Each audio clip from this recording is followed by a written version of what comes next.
Саламатсыңарбы, урматтуу окуучулар. Силер менен бүгүн Кыргызстандын тарыхынан 7-класс жаңы теманы өтөбүз. Бүгүнкү темабыз 17-18 кылымдагы Кыргызстандын социалдык экономикалык абалы тууралуу болмокчу.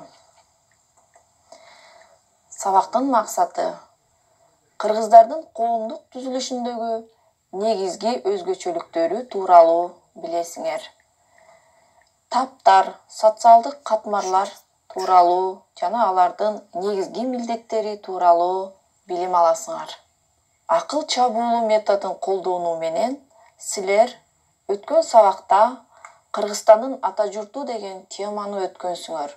Силерге суроо: ошол учурда кыргыздардын мекендеген аймагы кайсы жер болгон? Суроону кайталаймын. Кыргызстандын ата журту кайсы аймактарды ээлеген? Туура. Азыркы Кыргызстандын аймагы толугу менен Өзбекстан, Тажикстан жана Памир, Чыгыш Теңир тоо чөлкөмдөрү болчу. 17-18 кылымдарда негизинен кыргыздар көчмөн турмушта жашап, урууларга жана уруктарга бөлүнгөн. Башка көчмөн элдер сыяктуу эле көчмөн мал чарбачылыгы менен кесиптенип, мал чарбачылыгы жана дыйканчылык менен алектенишкен. Мындай чарбанын түрүн экстенсивдүү чарба деп атайбыз. Кыргыздар ал кезде ээлеген аймагы жогоруда силер айтып өткөндөй аймактарда жашаган. Бул аймактарда жалпысынан кыргыздар уруу болуп бөлүнүп, эң ири уруулары байлар жана манаптар башкарган. Атап кетсек, бул уруулар Бугу, Сары Багыш, Солто, Саяк, Черик, Моңголдор, Сару, Кыпчак, Адыгине жана Жоо Кесек өңдөнгөн уруулар, ири уруулар жашаган. Мындан тышкары майда урууларды уруктарга бөлүшкөн. Бул уруктардын башында байлар жана бийлер турган. Жана ошондой эле уруулук патриархалдык мамилелер жашаган болчу. Бул уруунун башында турган байлар жана бийлер, баатырлар өз кезегинде уруунун саясий, коомдук иштерин чечишкен. Алсак, сот иштерин, аскер иштерин, мамлекеттин ички жана тышкы маселесин карашкан болчу. Кылымдын башында Моголстон мамлекети кулагандан кийин Кыргызстандын саясий жактан өз алдынча болушу, аймакты жердеген калктын ич-ара чарбалык этностук байланыштары андан ары өнүгүүнүн жолуна түшкөн. Бирок аскасы асман тиреген ашуу белдери күзгүсүн жана кышкысын жабылып калуучу Теңир тоо түндүк менен түштүктө өз ара байланышын кыйындаткан болчу. Мына ушундай шартта оң канатка кирген уруулар Сырдария боюндагы калалар менен тыгыз мамиле түзүп, ал эми сол канат болсо Ферганага отурукташкан калк менен ымала түзгөн. Мындай чоң жиктелүү мезгил менен ар башка аймактарды байырлаган уруулардын кеңири мейкиндикте айырмалуу бирикмелерди түзүшү башка улуттардын тарыхында да орун алган. 18-кылымдын аягында кыргыздардын болжолдуу саны 800 000 кишиден ашкан. Радловдун пикири боюнча 80 000 түтүн кыргыз болгондугу айтылат. Жана ошондой эле балдар, кыргыздар жөнүндө Кытай маалыматында дагы даректүү материалдар бар. Ал төмөндөгүдөй. Кыргыздар бул буруттар деп белгилешкен. Анжиян менен Кашкар аралыгында жашаган көчмөн элдердин аты. Алардын эгелери бий деп аталган. Бий өлгөндө анын ордун уулу же тууганы ээлеген.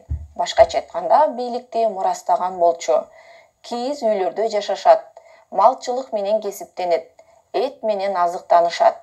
Жана ошондой эле бийинин сүтүнөн ичимдик даярдашкан. Кытай фарфорун, чайын, кийим-кечесин, бөзүн жактырышат. Аларды эң керектүү нерсе катары урматташкан болчу. Кыргыздар жарды, бирок алар эр жүрөк болушат деп баяндашкан экен. Эгерде балдар биз ушул маалыматка таяна турган болсок, анда кыргыздар Кытай өңдөнгөн ири феодалдык чоң мамлекеттер менен мамиле түзгөндүгүн байкоого болот. Кыргыздардын калкы негизинен кыргыздар жогоруда биз атап өткөндөй урууларга бөлүнүп, оң канат, сол канат жана ичкилик деп бөлүнгөн. Мындай бөлүнүү өз кезегинде уруулук бөлүнүштөрдүн регионализм, улуттук трайбализм жана уруулук бөлүнүү коңшу өлкөлөрдүн кол салып басып алышына шарт түзүп бергендигин билүүгө болот. Мисалы, кийинки доордо Кокон хандыгы падышалык Орусия өңдөнгөн мамлекеттердин басып алышына тездеткен болчу. Кыргыздар 17-18 кылымда феодалдык мамилелердин өзгөчөлүгү төмөндөгүдөй. Силер көрүп тургандар, уруунун башында бийлер, ири бийлер, байлар, баатырлар жана атка минерлер турган. Ал эми коомдун төмөнкү катмарында карапайым эл, кедей кембагалдар жана букара калкы турган. Балдар, бүгүнкү күндө кыргыз коомунда социалдык кандай катмарлар бар? Кимдерден турат деп ойлойсуңар? Балдар, биз жогоруда кайрылгандай, ошол 17-18 кылымда кыргыздардын коомдук түзүлүшүндө эң чоң роль ойногон улуу бийлер, байлар жана баатырлар дедик. Булардын өзүлөрүнүн милдеттери болгон. Мисалга алсак, улуу бийлер ар жыл сайын шайланып, жалпысынан уруунун ички тышкы иштерин, аскер, сот иштерин көзөмөлдөгөн. Керек болсо, өзүнүн улугу ар бир уруунун жана согуштук урааны дагы болгон экен. Ал эми байлар болсо, чакан уруунун же чоң топтун башында туруп, чоң манаптын буйругун аткарышкан. Баатырлар болсо, уруулар менен болгон чабыштарда, жоопкерчилик замандарда эрдик көрсөтүп, мекенинин тынчтыгын камсыз кылышкан. Силерге суроо. Балдар, 17-18 кылымда кыргыздарда байлык эмне менен өлчөнгөн? Суроону кайталаймын. 17-18 кылымдарда кыргыздардын байлыгы эмне менен өлчөнгөн? Туура, кыргыздардын байлыгы мал менен өлчөнгөн болчу. Байлыкка байланышкан адамдардын аттары, фамилиялары бүгүнкү күндө дагы кездешет. Мисалга алсак, Малдубай, Малдыбай, Абдылас Малдыбаев, Миңжилкулуу болсун, Миңжилкы, Болот Миңжилкыев, Койлубай деген инсандардын ысымдары кездешет. Кыргызда кыз төрөлсө, 40 жылкулуу болушу менен дешкен.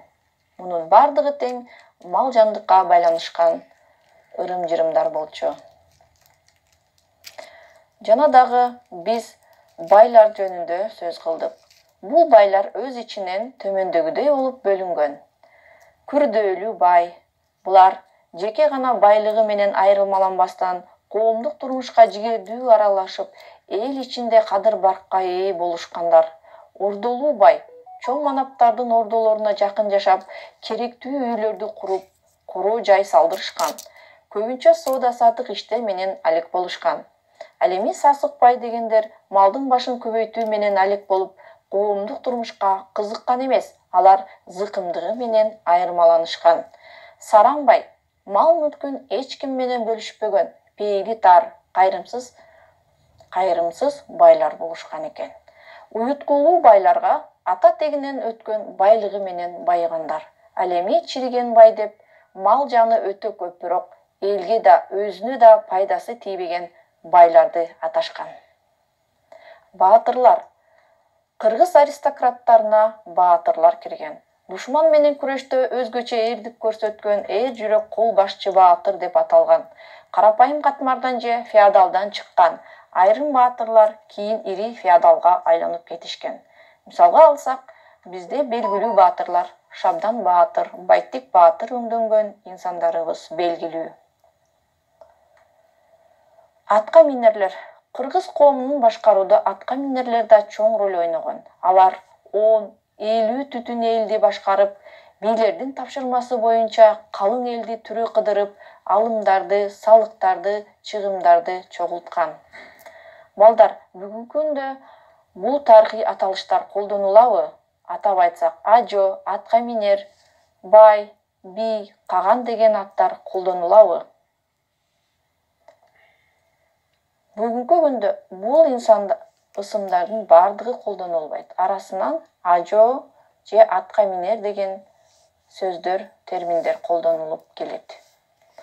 Букаралар, букара калк балдар, силер билгендей коомдун төмөнкү катмарына кирген. Булар калктын негизги массасын түзгөн.